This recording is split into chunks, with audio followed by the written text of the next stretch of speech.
broadcasting live. The Night Report at 10 starts right now. Good evening, I'm Molly Martinez.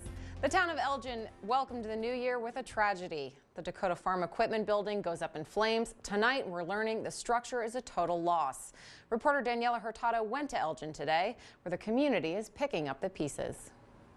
The smell of charred building fire is still very strong, and if you take a look behind me, you can see what is left of the building, which isn't much. Sad, heartbroken a little bit, in shock, so it was kind of a shocker. Ballard says they lost everything. More than 20 volunteer firefighters from Elgin, Carson, and New Leipzig fought the flames Sunday. Door had blown out on top. A few of the guys that are on the department went in, but it was too hot, too much fire, so they came out. We just tried putting it out from the outside. He says they were able to contain the fire, but there are still some flames left. Ballard says they are back up and running at a temporary building in downtown. Our goal here is to maybe be at this location for about a month, and then we're hoping to move another more of a permanent temporary building or structure up beside our existing property. He says he's thankful for the fire departments containing the big fire from spreading into the town. The fire chief says this is the first structure fire this big since the 70s. Ballard says investigators are still looking for a cause. Reporting in Elgin for NBC North Dakota News, I'm Daniela Hurtado. Time now to take our first check on weather with meteorologist Kevin Lawrence. Hey, Molly, thank you very much. Good roller coaster ride. I've got more on that coming up later in the show. Thank you, Kevin. Yeah. Tonight, we have a positive ID on a body found this weekend in Bismarck. Police say 52-year-old Clinton Caseman was discovered on the banks of the Missouri River Saturday. Police say he was not homeless. They say sub-zero temperatures were likely a factor in his death. In energy news, the Bureau of Land Management has repealed a 2015 rule regulating fracking on federal lands. The rule regulated the chemicals used in the fracking process. It also set guidelines for well construction. The BLM says those rules were redundant with state regulations. It allows the employees of the Forest Service, of the Bureau of Land Management, and those agencies to begin doing their jobs in terms of permitting, which can help reduce flaring. The things that have gotten backlogged because they had all this extra new work. A challenge could come from environmental groups to reinstate those regulations. Also on the energy front, this weekend there was a contained release at a saltwater disposal well in Dunn County. It's about 13 miles north of Killdeer. According to Hannah SWD, approximately 700 barrels of saltwater and 25 barrels of oil were released when a load line froze up. Crews were able to recover most of those barrels. A state inspector will now visit the state site to monitor the cleanup. In politics, Senator Hoeven was in Bismarck today to talk taxes. According to Hoeven, the new tax bill will benefit small businesses and agriculture in the state. Tax experts say the bill will allow farmers and ranchers to write off certain farming equipment they use. We got them in this tax relief bill, and it's very important because our farmers are very challenged right now with these low commodity prices, so they need that help. The CBO says the tax will add $1.4 trillion to the deficit over the next decade. In Washington, there have been rumblings about whether or not Congressman Kevin Cramer will throw his hat in the Senate race. Today, reporter Kyle Medora went straight to the source. A California man will spend the next 25 years in prison after a Bismarck drug bust. Antonio Avila Medrano was stopped by Bismarck police in May. They found meth, drug paraphernalia, and a handgun. In health news, there's a new fight in Bismarck to combat HPV. According to the CDC, there are 30,000 new cases a year.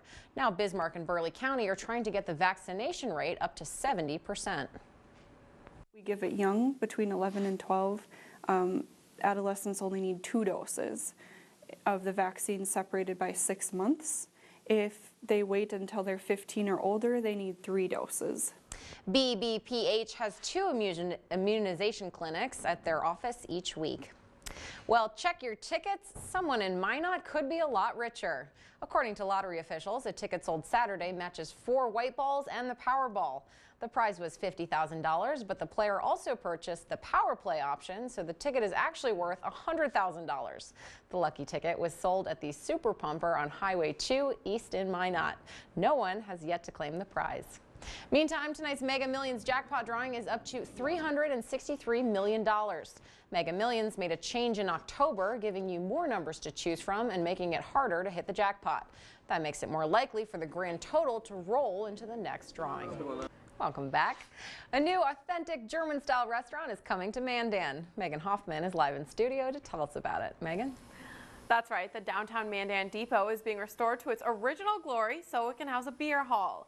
Edgar Oliveira owns several restaurants in Mandan, and this project has been in the works for about 2 years. Since June, he's been renovating the depot, restoring all the wood, the walls, and the floors to what it originally looked like when it was a train station.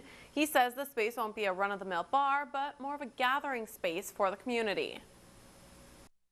So to me, it's a very social endeavor, probably more so than the other restaurants that I have. And the point of the beer hall, of course, has always been a place to gather and a place to have fun and to socialize.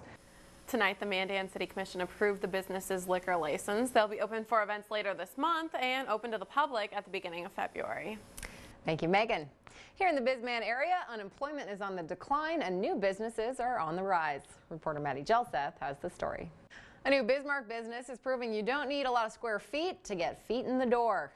Wild Rose Boutique officially opened up between Herberger's and Mid-Dakota Clinic in October. 10 years ago, the space was home to Gartner Shoe Hospital. After that, it was filled with vending machines and a storage space.